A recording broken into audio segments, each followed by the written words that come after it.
I always thought my marriage felt quiet because that was just who I was. The kind of woman who didn't argue, didn't interrupt, didn't ask uncomfortable questions. But everything cracked the day I stood in a government office holding a file with my name on it, and the clerk looked at me confused and said, "Ma'am, there is no marriage registered under this ID." And I laughed at first because I had been married for 7 years, worn the ring, shared the bed, buried my dreams inside that house, until she turned the screen toward me and I saw it was blank.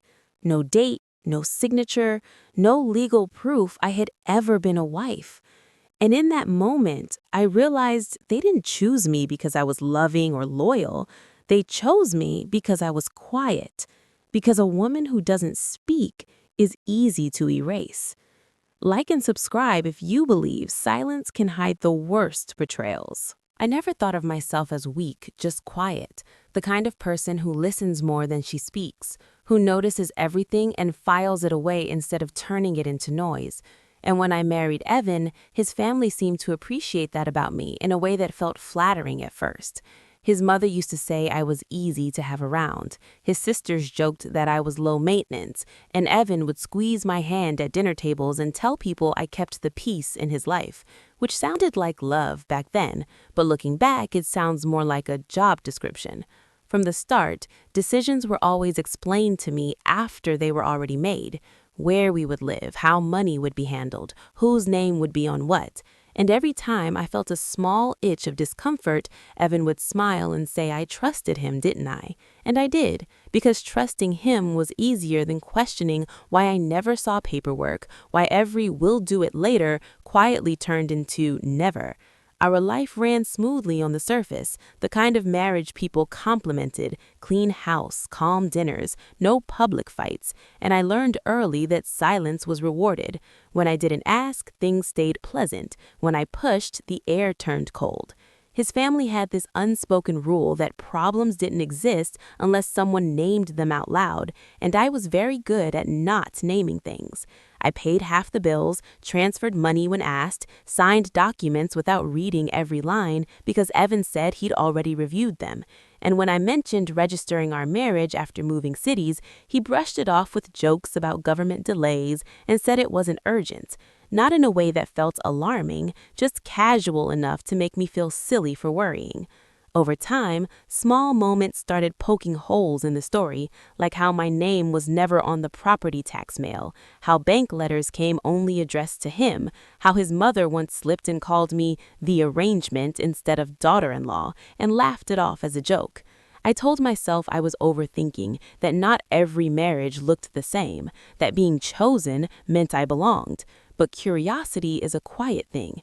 It doesn't scream, it waits. And it started waiting every time someone talked about assets, every time Evan said my future instead of ours, every time I realized my life existed entirely inside other people's systems. I didn't suspect betrayal yet, just a strange imbalance, like standing in a room where the furniture had been slowly rearranged while I wasn't looking, and I was the only one who felt off balance.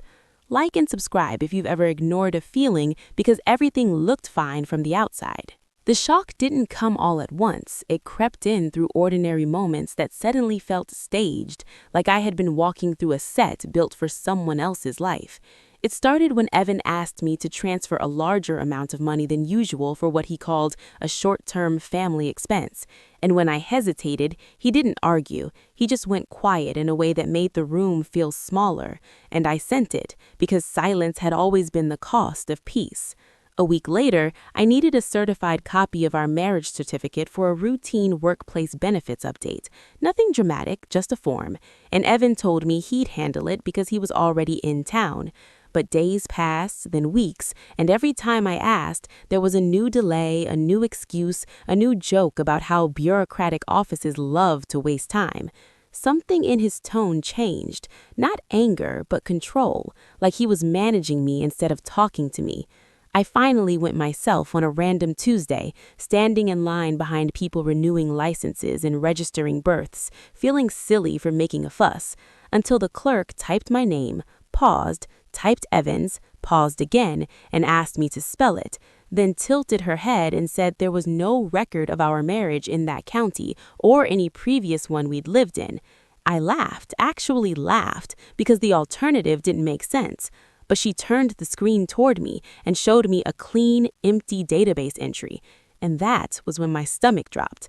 Not like panic, more like gravity suddenly working twice as hard. I drove home in silence, replaying every conversation I'd ever had with Evan about paperwork, about timing, about trust, and I realized how carefully he had kept me away from anything permanent.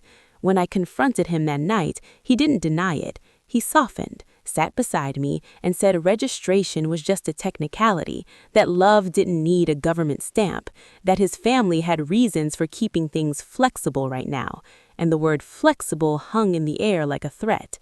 He told me I was overreacting, that nothing about our daily life would change, and that was the moment it hit me.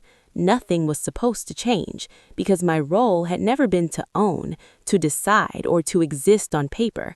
I wasn't his wife in the way that mattered to him. I was a placeholder, a quiet presence that kept his world stable while staying invisible to it. That night, I lay awake listening to him, breathing, realizing that every sacrifice I'd made had been carefully guided, not demanded, and that the real betrayal wasn't just the missing certificate, it was the fact that my silence was the feature, not the flaw. Like and subscribe if you've ever realized the truth was hidden in plain sight. The turning point didn't arrive with shouting or tears. It arrived with clarity, the kind that settles in your chest and refuses to leave. And once it did, I stopped reacting and started planning. I didn't confront Evan again. I didn't warn his family. I didn't even change my tone, because I finally understood that power, real power, comes from being underestimated. While he thought the conversation was over, I quietly started collecting what he had never bothered to hide because he believed I would never look. Bank transfers marked as family support that always flowed one way. Emails where I was introduced as his partner but never his wife. Property documents with his parents' names on them despite years of my income paying the mortgage. And a prenuptial agreement draft dated 2 weeks after our wedding ceremony that I had never signed, never even seen. Every file told the same story. I was never meant to be permanent, just useful. I booked a consultation with a lawyer using my lunch break, walked in with a folder that shook in my hands, and walked out with a plan that steadied my spine. Because the law cares deeply about patterns, about intent, and about money trails, and Evan had left fingerprints everywhere. I waited 3 weeks before making a move. 3 weeks of normal dinners, normal conversations, normal smiles. While I redirected my salary into a private account he didn't know existed and froze joint access under the excuse of a routine audit, the same excuse he'd used on me for years. The final confrontation happened on a Sunday afternoon when his parents came over, the kind of setting where he always felt safest, and that was intentional.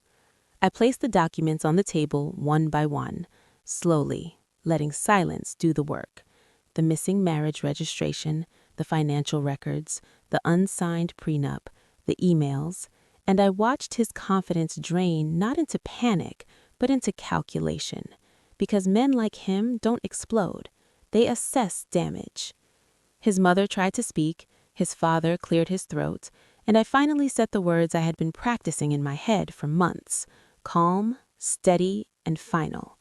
I said I was done playing a role I never auditioned for, and that my lawyer would be handling all future communication. Evan tried to minimize, to rewrite, to tell me I was misunderstanding family traditions, but traditions don't require deception, and love doesn't need erasure to survive. I walked out with my bag already packed, not because I was running, but because I had decided where my life was allowed to exist. The aftermath wasn't dramatic, it was surgical. Assets frozen, claims filed, reputations quietly questioned in circles that mattered. And suddenly, the family that had treated me like background noise was very interested in compromise. I didn't negotiate. I enforced boundaries. Because revenge isn't about destruction, it's about restoration, restoring your name, your agency, and your future. Months later, sitting alone in an apartment that was legally and emotionally mine, I realized the lesson wasn't that betrayal changes you, it's that silence teaches others how to treat you. And the moment you stop being quiet, everything shifts. If this story hit close to home, like and subscribe, because sometimes the strongest revenge is simply refusing to disappear.